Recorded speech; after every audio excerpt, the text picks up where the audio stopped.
Hello everyone, कैसे हैं आप सभी लोग। आई होप काफ़ी अच्छे होंगे और अच्छे से अपनी तैयारी कर रहे होंगे।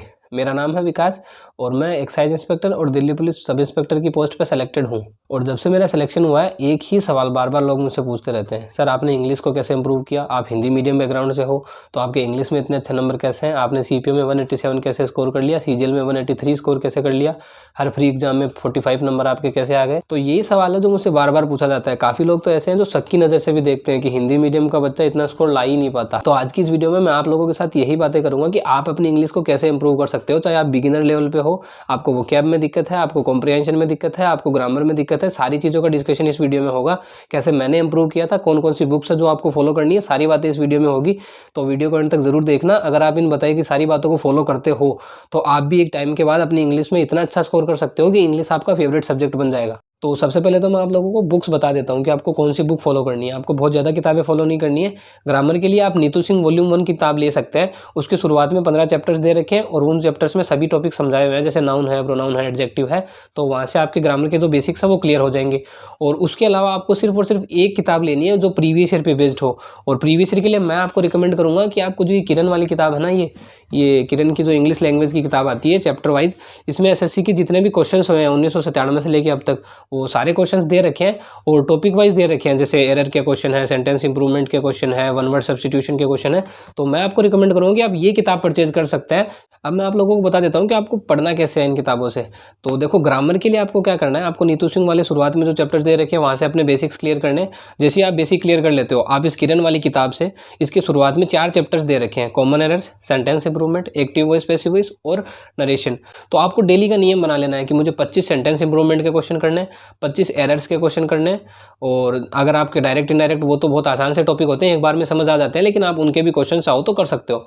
ये आपको डेली का नियम बनाना है कि मुझे इतने क्वेश्चन तो डेली के करने ही करने। इस बुक से ग्रामर करने का सबसे बड़ा फायदा ये है कि इसमें जो क्वेश्चंस दे रखे हैं उसमें आपको ये नहीं पता चलता कि ये नाउन से क्वेश्चन आया हुआ है, ये प्रोनाउन से क्वेश्चन आया हुआ है, ये एडजेक्टिव से क्वेश्चन आया हुआ है। तो जब आप सोल्व करोगे तो आपको एकदम एग्जाम का ही माहौल मिलेगा। वरना क्या होता है कि जब हम अलग अलग चैप्टर वाइज क्वेश्चन सोल्व कर लेते हैं तो उस वक्त तो हमें ये पता चलता है कि यार ये रूल अपन ने पढ़ा है, अभी अपन ने इसका क्वेश्चन कर लिया, तो अपन को वो क्वेश्चन याद रह जाता है।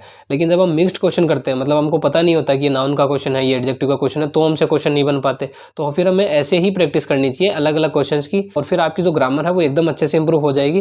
क्योंकि एसएससी प्रीवियस ईयर के क्वेश्चन ही रिपीट करती है। मैक्सिमम जो कंसेप्ट्स होते हैं वो बार बार वही पूछती है जो पिछले साल आ चुके हैं। इसके बाद में हम लोग बात करेंगे वोकैबुलरी सेक्शन की। तो वोकैबुलरी सेक्शन के लिए काफ़ी एस्पिरेंट में जो है मिसकंसेप्शन होता है। उनको लगता है कि हमें 50-60 हज़ार वर्ड याद करने पड़ेंगे तब जाकर हमारी इंग्लिश इंप्रूव होगी। तो ऐसा नहीं है। एसएससी के एग्जाम्स में सिर्फ और सिर्फ प्रीवियस ईयर क्वेश्चन पेपर आते हैं, और प्रीवियस ईयर के लिए मैं आपको बुक बता ही चुका हूँ। आपको सिर्फ ये किरण वाली बुक फॉलो करनी है।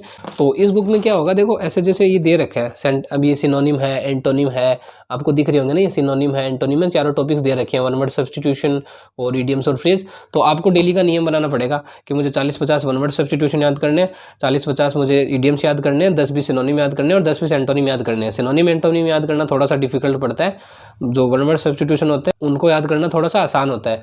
तो आपको डेली पढ़ना है, और डेली मैं रिकमेंड करूँगा कि सुबह सुबह जब आप उठो ना, तब आप उनका रिवीजन लगाना स्टार्ट कीजिए। क्योंकि सुबह जब हमारा दिमाग फ्रेश होता है तो हमें ज़्यादा चीज़ें याद होती है। तो वोकैबुलरी को आप सुबह याद कीजिए, फिर जो आपने सुबह पढ़ा उसको एक बार दोपहर को, रात को सोने से पहले एक बार फिर से देख लेना, तब जाकर आपकी जो वोकैबुलरी है वो आपको याद होना स्टार्ट हो जाएगी। और वैसे तो सारे वर्ड्स के जो मीनिंग है वो एंड में दे रखे हैं, लेकिन फिर भी अगर कुछ वर्ड्स आपको समझ में नहीं आए, मान लो 50-60 वर्ड के पीछे 1-2 वर्ड ऐसे आते हैं जो आपको सॉल्यूशन देखने पर भी नहीं समझ में आ रहा, तो आपको फिर उसको डिक्शनरी में डालना पड़ेगा। आपको थोड़ा सा एक्स्ट्रा एफर्ट तो लगाना पड़ेगा अपनी ओर से कि आप उसका मतलब समझ पाओ, तब जाकर आप उसको थोड़ा लंबे टाइम तक याद रख पाओगे। अब हम लोग बात कर लेते हैं रीडिंग कॉम्प्रिहेंशन की। ये इंग्लिश का सबसे मेन पोर्शन है, क्योंकि इसमें क्लोज टेस्ट के क्वेश्चन, पैराजम्बल्स के क्वेश्चन, ये सारे क्वेश्चन आते हैं। और एस्पिरेंट कैसे जैसे करके ग्रामर और वोकैबुलरी तो कर लेते हैं, लेकिन कॉम्प्रिहेंशन में आके फंस जाते हैं। ऐसा इसलिए होता है क्योंकि हमारी जो इंग्लिश की अंडरस्टैंडिंग है वो अच्छी नहीं होती। जो हिंदी मीडियम बैकग्राउंड से आते हैं उनको मतलब समझ ही नहीं आता कि इंग्लिश में इतना लिखा हुआ क्या है।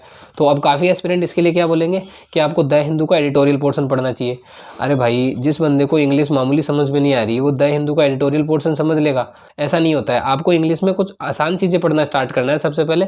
जैसे आपको सबसे पहले जो है कुछ बॉलीवुड से रिलेटेड न्यूज़ अगर आपको पसंद है तो वो पढ़िए, क्रिकेट से रिलेटेड न्यूज़ अगर आपको पसंद है तो वो पढ़िए, आपको किसी की बायोग्राफीज पढ़ना पसंद है तो आप वो पढ़िए, नॉवल पढ़ना पसंद है तो वो पढ़िए, या कुछ भी मान लो आपको हॉरर स्टोरीज, डिटेक्टिव स्टोरीज जो भी आपका जोनर है, जो भी चीज़ें आपको पसंद है, आप सिंपली गूगल पे जाइए, उस तरह की शॉर्ट स्टोरीज देखिए और आप उनको पढ़ना स्टार्ट कीजिए। आपको कम भी समझ में आ रहा है तो भी कोई दिक्कत नहीं है, बट आपको ये हैबिट बनानी है आपको दिन में 15-20 मिनट जो है आपको पढ़ना ही पढ़ना है। अगर आप ऐसा 2-3 महीने करते हैं तो एक टाइम के बाद में आपकी कैपेसिटी इतनी डेवलप हो जाएगी कि आप द हिंदू का एडिटोरियल पोर्शन भी पढ़ पाएंगे। जैसे मैंने जब तैयारी स्टार्ट की थी तो मैं नहीं समझ पाता था, लेकिन अब मैं काफ़ी आसानी से द हिंदू का एडिटोरियल पोर्शन भी समझ पाता हूँ, क्योंकि मैंने धीरे धीरे जो आसान चीज़ें हैं ना उनको पढ़ना स्टार्ट किया।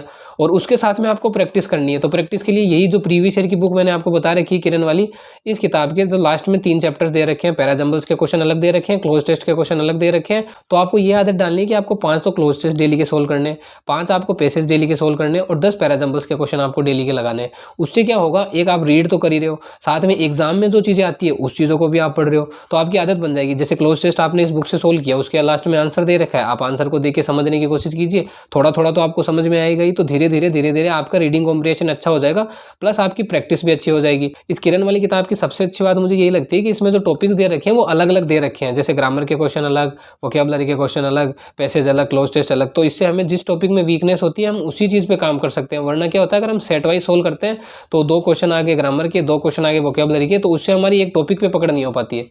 तो प्रीवियस ईयर के लिए अगर आप इंग्लिश में कोई बुक खरीदना चाहते हैं तो ये किरण वाली बुक जो है वो बेस्ट है। इसका जो लिंक है वो मैंने डिस्क्रिप्शन में भी डाल दिया है, अगर आप लोग परचेज करना चाहें तो परचेज कर सकते हैं। बाकी अगर आपको अपनी इंग्लिश को इंप्रूव करनी है ना, तो मैंने आपको बताया ना, आपको डेली आदत डालनी है, आपको डेली तो वोकैबुलरी पढ़नी है, डेली आपको ग्रामर के क्वेश्चन सोल्व करने हैं, डेली आपको क्लोज टेस्ट है, पैराजंबल्स है, ये सारे क्वेश्चन सोल्व करने हैं, प्लस साथ में रीड करते जाना है।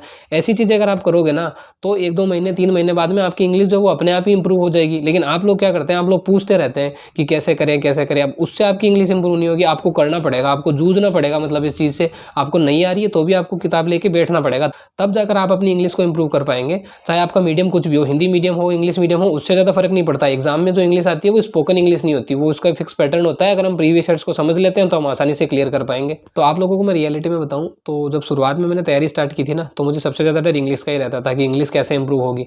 लेकिन धीरे धीरे मैंने जो है प्रैक्टिस करता रहा, मैं इसी तरीके से पढ़ता रहा, लगातार थोड़ा बहुत रीड करता रहा, ये जो क्वेश्चन है ये डेली सोल्व करता रहा। मेरी ये आदत रहती थी, मैं ज़्यादा से ज़्यादा प्रैक्टिस करता था।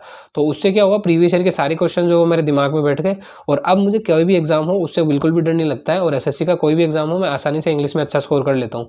तो आपको भी यही करना है, अगर आप लोग ये कर पाते हो तो इंग्लिश में आप काफ़ी अच्छा स्कोर करोगे।